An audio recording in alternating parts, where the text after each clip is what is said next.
Chhattisgarh government ने पूरे शराब घोटाला की, जो छत्तीसगढ़ में शराब घोटाला हुआ, वही सिंडिकेट लोग यहाँ भी जुड़े हुए हैं और उस मामले, यहाँ के मामले को लेकर के वहां भी केस हुआ है छत्तीसगढ़। सरकार को ये पता चला कि छत्तीसगढ़ की गवर्नमेंट ने सीबीआई को जांच के लिए लीक की, तो निश्चित रूप से सीबीआई की जांच होगी तो जांच की तार वो झारखंड तक भी जुड़ेगी और झारखंड भी आएगी। और चूंकि इसमें राज्य के मुख्यमंत्री भी इस घोटालों में इन्वॉल्व, अब इस कारण से इनको लगा कि अब हमारे पास बचने का कोई रास्ता नहीं है, तो सबसे पहले एसीबी की ओर से तुरंत विनय चौबे जी की गिरफ्तारी होती कि जिस प्रकार से आबादी का संतुलन जो दिखाई पड़ रहा है, जो बिगड़ रहा है, डेमोग्राफी में जो बदलाव है, उसे स्पष्ट लगता है कि झारखंड में को भी एक सोची समझी एक षड्यंत्र के तहत या कहें एक राजनीति के तहत धर्म विशेष की आबादी को यहाँ पर बढ़ाया गया। प्रशासन इस पर कोई कार्रवाई नहीं करेगी तो भारतीय जनता पार्टी इन सारे मुद्दों को लेकर के सड़क पर उतरेगी, आंदोलन करेगी। एक ज्वलंत जो समस्या है, हालांकि आप सब लोग उस समस्याओं से परिचित हैं, लेकिन मैं उन्हीं समस्याओं को फिर से आपके सामने दोहरा रहा हूं, क्योंकि समस्या सिर्फ ये झारखंड और कोल्हान का ही नहीं है, बल्कि देश के सुरक्षा के साथ भी जुड़ा हुआ ये मामला और गंभीर मामला। जिस प्रकार से आप सब ने पिछले दिनों अखबारों में ही छापा, समाचार पत्रों की प्रमुखता से आया,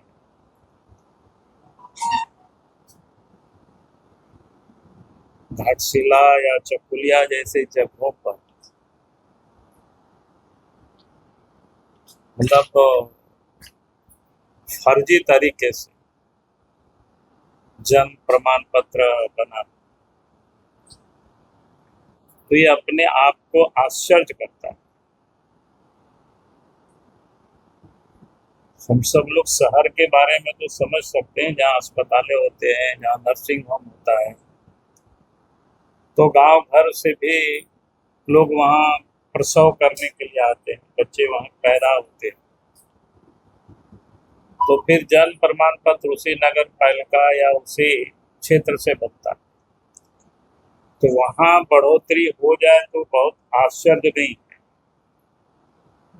मानगो में बढ़े, टाटा में बढ़ जाए, जुगसलाई में बढ़ जाए, रांची में बढ़ जाए, तो ये किसी के लिए कोई चिंता का कोई कारण नहीं बनता है, जब लोगों के संज्ञान में वो आ नहीं पाता। लेकिन अगर चकुलिया जैसे जगह में, घाटशिला जैसे जगह में और वो भी गांव में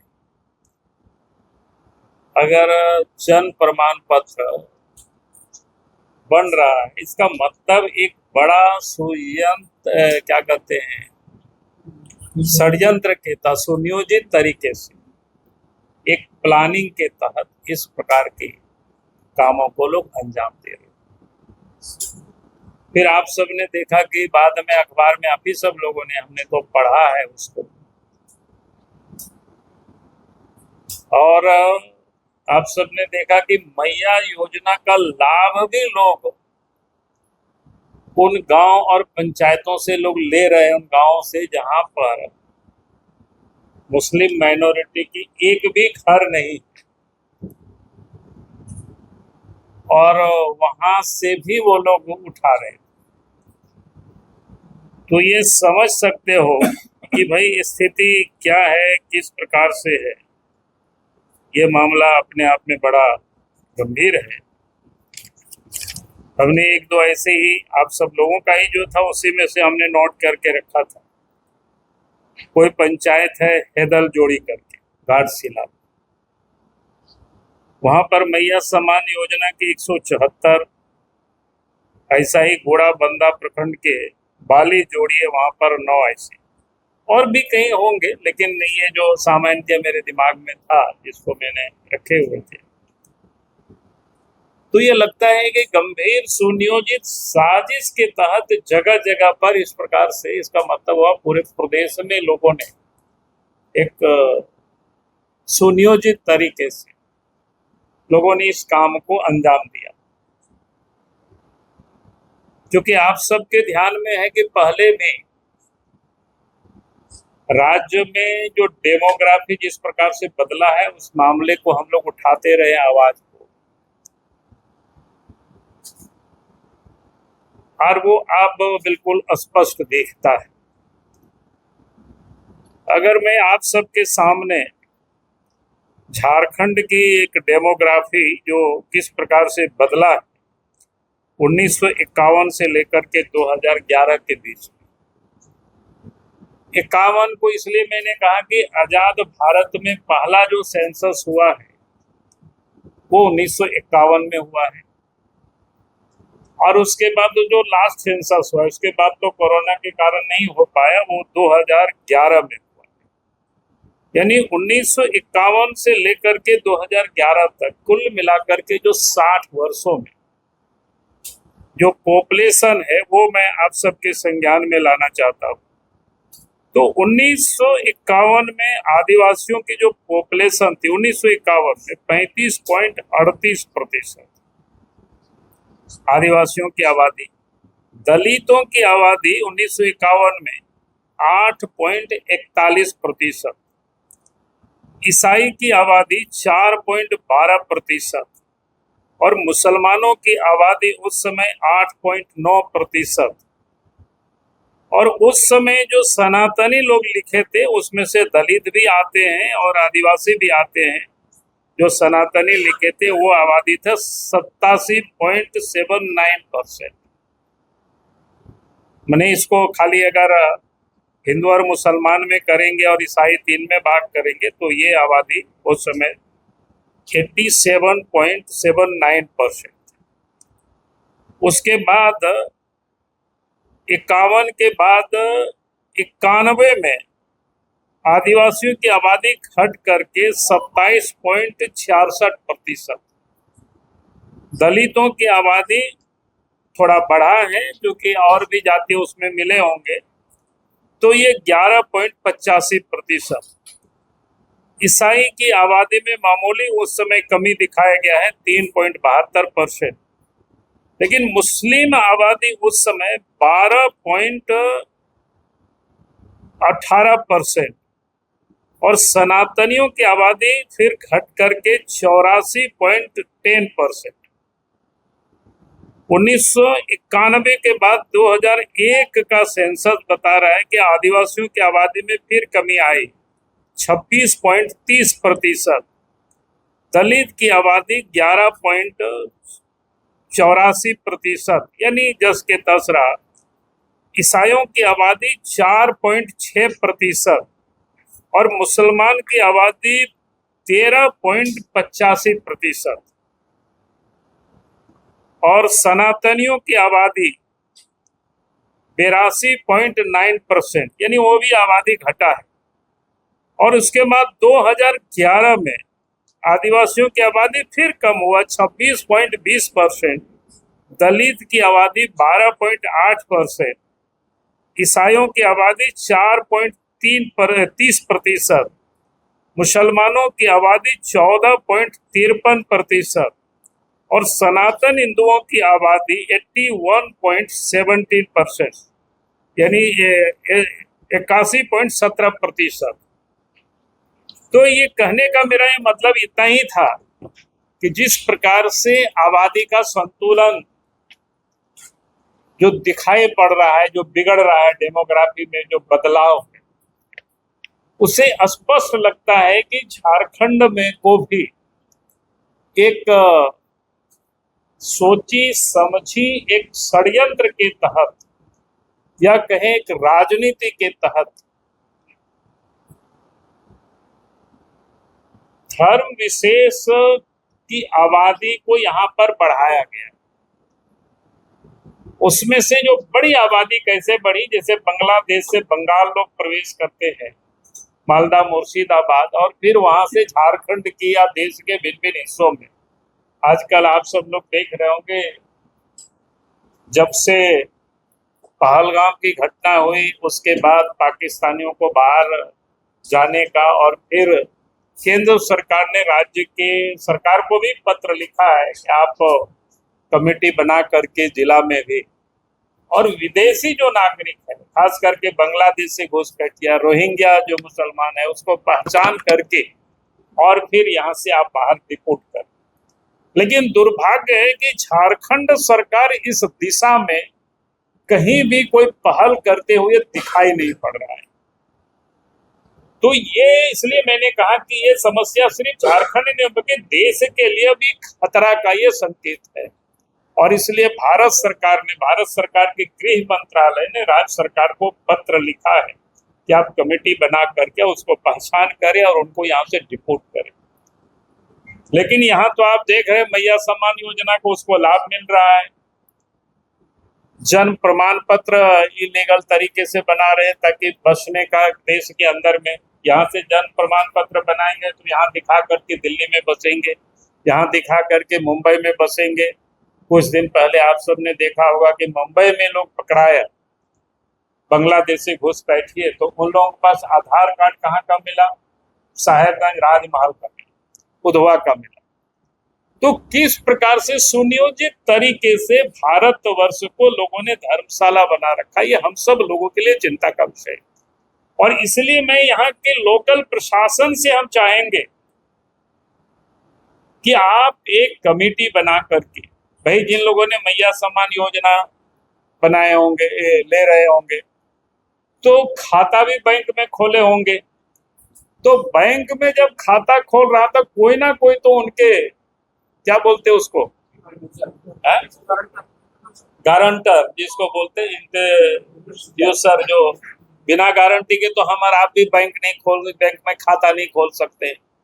तो आखिर उन सारे जो हमने कहा ना कि ये जो 174(9) ये तो मेरे पास 2 जगह का था, इसलिए मैंने आपको बता रहा हूँ कि इस प्रकार से कई जगह लोगों ने, तो इसको जांच का विषय।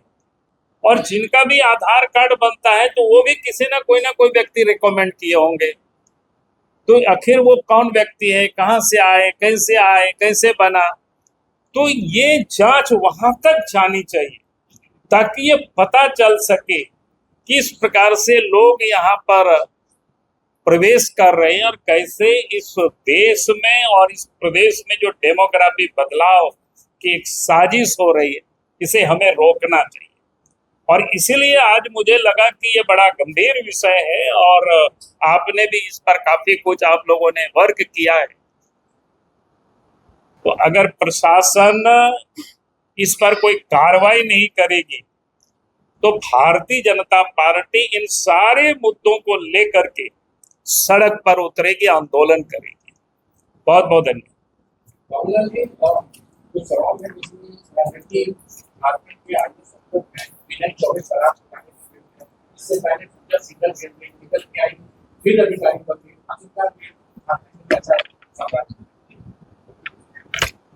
देखिए, हमें तो लगता है कि जब से हेमंत सोरेन मुख्यमंत्री बने तो झारखंड में लूट ही मची हुई, और उस लूट में चूंकि बिना अफसरों के सम्मिलित हुए तो नहीं हो सकता है। लेकिन जहां तक अभी आपने कहा चौबे जी की गिरफ्तारी हुई, तो उनकी गिरफ्तारी का थोड़ा अलग कहानी है। जो कि आपने पूछा तो आप सब लोगों की जानकारी होनी चाहिए। 2022 से ही शराब घोटाला प्रारंभ हुआ और जिस समय शराब दुकान की ठेका दिया जा रहा था, उस वक्त ये हमने 22 को 19 अप्रैल 2022 को राज्य के मुख्यमंत्री को हमने पत्र लिखा था और हमने स्पष्ट रूप से कहा था कि भाई यहाँ गड़बड़ी हो रही है, गड़बड़ी होने वाला है, ये हमें अंदेशा है। और मेरे पास जो उस समय पुख्ता जानकारी था कि इन छत्तीसगढ़ की इन 4 कंपनियों को काम देने के लिए एक बार टेंडर रद्द हुआ, क्योंकि उनके मन मौफिक टेंडर नहीं था। फिर बाद में उनके मन माफिक टेंडर बनाया गया, टेंडर निकाला गया कि इन 4 कंपनियों को देने की योजना बन रही है, मुख्यमंत्री जी आप इसको जांच करें और गड़बड़ी होने से रोकें। लेकिन उन्होंने जांच नहीं किया, उन्होंने कुछ रोका नहीं, बल्कि पूरा लूट जारी रहा। और 2024 में जब झारखंड की शराब घोटालों को लेकर के छत्तीसगढ़ में केस होता है 24 के सितंबर में, और जब केस होता है तो हमें याद है शायद 27 सितंबर को अखबार में झारखंड में भी छापा कि छत्तीसगढ़ में ये केस हुआ है। तो झारखंड सरकार ने प्राइमरी इंक्वायरी के लिए पी जिसको बोलते हैं एसीबी ने उसको दर्ज किया अक्टूबर में, 2024 के अक्टूबर में। सितंबर में वहां केस दर्ज होता है, अक्टूबर में इन्होंने दर्ज किया और इसके बाद जांच पड़ताल चल रहा था। मेरी जानकारी में छत्तीसगढ़ गवर्नमेंट ने पूरे शराब घोटाला की, जो छत्तीसगढ़ में शराब घोटाला हुआ, वही सिंडिकेट लोग यहाँ भी जुड़े हुए हैं और उस मामले यहाँ के मामले को लेकर के वहां भी केस हुआ है छत्तीसगढ़ में। अब जब सरकार को ये पता चला कि छत्तीसगढ़ की गवर्नमेंट ने सीबीआई को जांच के लिए लिख दी, तो निश्चित रूप से सीबीआई की जांच होगी, तो जांच की तार वो झारखंड तक भी जुड़ेगी और झारखंड भी आएगी। और चूंकि इसमें राज्य के मुख्यमंत्री भी इस घोटालों में इन्वॉल्व है, अब इस कारण से इनको लगा कि अब हमारे पास बचने का कोई रास्ता नहीं है, तो सबसे पहले एसीबी की ओर से तुरंत विनय चौबे जी की गिरफ्तारी होती है। लेकिन सर सवाल तो दूसरा पार्ट है कि विनय चौबे की गिरफ्तारी नहीं, मैं आगे यही मैं कह रहा हूँ कि आखिर आपने 3 साल कुछ नहीं किया। आप इसलिए ताकि इनका जो ट्रैक रिकॉर्ड है, आज जो झारखंड में डीजी पुलिस है, इनका कार्यकाल 30 अप्रैल को ही समाप्त हो गया। आज की तारीख में अगर आप कहें डीजीपी भी यहाँ नहीं है, ईसीबी के भी डीजी कैसे वो हो सकते हैं? ईसीबी के भी डीजी है, सीआईडी के भी डीजी है, पूरी तरह से इलीगल है। और जब इनको लगा, इसलिए ताकि ये कैसे केस को इधर से उधर मैनेज कर सके, बचा सके, क्योंकि वो तो कोई लीगल नहीं है। कल हो कहते लीगल तो मुख्यमंत्री जाएंगे, जैसा उस समय हमने 22 में पत्र लिखा। अगर उस समय ही ये गड़बड़ी को रोक लिए होते मुख्यमंत्री, तो फिर शराब लूट नहीं होता। लेकिन उन्होंने रोका नहीं, बल्कि उस लूट में शामिल है कि 3 वर्षों तक इन्होंने कुछ नहीं किया। आज जब वहां सीबीआई को केस ट्रांसफर कर दिया गया, तो मुख्यमंत्री को समझ में आया कि अब विनय चौबे भी सीबीआई के रडार पर जैसे आएंगे, वो सारे बातें बता देंगे, तो उससे पहले इनको जेल में अंदर डाल देना। ये आप फिर सवाल कह सकते हैं कि आप ऐसा कैसे मानते हो, क्योंकि पिछले दिनों झारखंड में जब ईडी जांच कर रही थी, तो 2 सीओ ईडी के गवाह, फिर जब 2 सीओ ईडी के गवाह, तो उनके ऊपर झारखंड सरकार ने बाद में एसीबी का उन्होंने केस कर दिया, उनके छापामारी कर दिया, ताकि वो ईडी के सपोर्ट में कोई गवाह नहीं बन सके, उनको डरा। जमीन के मामले में जिन 3 लोगों ने ईडी के पक्ष में कोर्ट में सपोर्ट किया है, तो उन लोगों के ऊपर केस करके, अभी नाम याद नहीं है, उन 3 के तीनों लोगों को जेल में सरकार ने डाल दिया, क्योंकि अपने बचने के लिए। अब शराब में जो घोटाला हुआ था, ये लोग तो शामिल है, हमने तो कभी नहीं कहा कि ये लोग शामिल नहीं, हम तो उसी दिन से कर रहे। लेकिन आज जो गिरफ्तारी हुई है, ताकि उनकी यहाँ तक जांच की आंच नहीं पहुंचे, तो इसके लिए अभी ये गिरफ्तारी हुई। यानी सीबीआई नहीं पहुंचे तो एसीबी को वहां पर पहुंचा के रखे हुए, इतना ही इसमें से किया। सर पीएससी के बैठक में जो सीआईटीएस है खाना का जो बात है, देखिए पहली बात तो मैंने देखा नहीं है कि उन लोगों ने क्या निर्णय लिया है, अखबार में मैंने देखा है, लेकिन मैं इतना जरूर कहूंगा क्योंकि एसपीटी एक्ट और सीएनटी एक्ट झारखंड के लोगों की भावनाओं के साथ जुड़ा हुआ,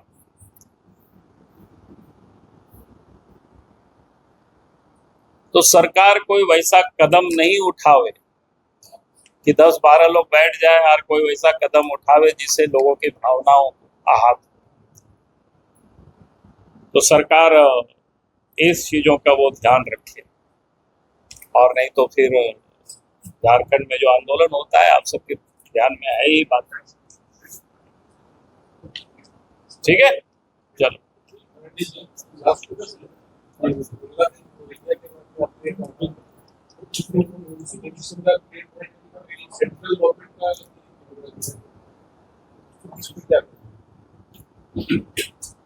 पहली बात तो मैं कहूंगा कि सेंट्रल गवर्नमेंट और राज्य सरकार दोनों के काम, भारत की सीमा कितनी बड़ी है किसी से कोई छुपा हुआ नहीं।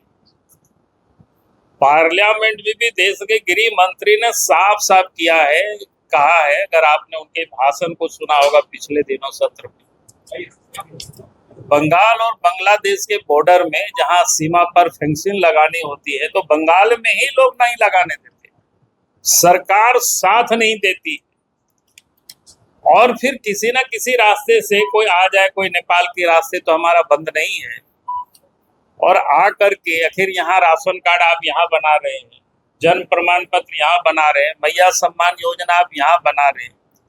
इसलिए देश की गृह मंत्रालय ने सभी राज्यों के मुख्य सचिवों को पत्र लिखा है और कहा है कि आप कमेटी बनाकर और फिर लोगों को इस प्रकार से पहचाने, अगर कोई बाहर से बसे उसको निकालें, तो निकालना कि राज्य सरकार उसे नहीं बच सकती है। और आप सबको ध्यान में है कि आप लोग कहीं भी जाते होंगे, किसी होटल में ठहरते होंगे, आप अपना आईडी प्रूफ आपका लेता होगा, क्यों लेता है? ताकि कोई भी व्यक्ति इलीगल तरीके से यहाँ नहीं रुक रहा, कहीं भी आता है तो उनको जो रुकता है फिर उसका आइडेंटिफिकेशन लेता है, फिर उसको लोग थाना में जमा भी करते हैं कि हमारे यहाँ कौन कौन बाहर से लोग आया विदेश से, क्योंकि कल जांच होगी तो फिर पता चलेगा कि भाई आपने इनको कैसे रहने दिया। जो बाहर से आते हैं उनका जब क्या कहते हैं, विदेश से आते हैं तो वीजा होता है, हम लोग भी बाहर कहीं जाते हैं तो फिर पासपोर्ट में जो वीजा रहता है उसको स्कैन करके वो रख लेता है, और लोकल होते हैं तो कोई क्राइम व्राइम तो क्रिमिनल तो नहीं आया, उसका भी आपको पूरा आइडेंटिफिकेशन देना पड़ता है। तो जिस भी राज्य में अगर इलीगल तरीके से बाहर से लोग आके बसे हुए, झारखंड में तो सरकार मानने को ही तैयार नहीं कि बाहर से लोग आए, यानी उनको तो बसा रहे हैं, यहाँ मैया सम्मान योजना दे रहे हैं पैसा, उनके क्या कहते हैं ये जन्म प्रमाण पत्र बना रहे हैं, भाई बिना आइडेंटिफिकेशन ऐसा कैसे? इसको जांच होनी चाहिए ये सब पूरी। और इसलिए हम लोग कहते हैं कि भाई सरकार अगर ये नहीं कर सके तो केंद्र सरकार को लिखे कि भाई एनआरसी हो जाए, एनआरसी होगी तो पता चल जाएगा कौन कहां से आए।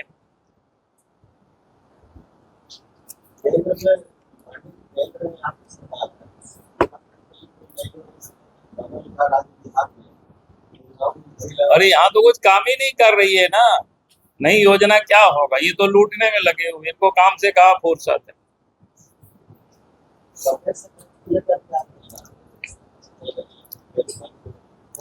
अभी काहे आप हमको हटाना चाह रहे हो बताओ?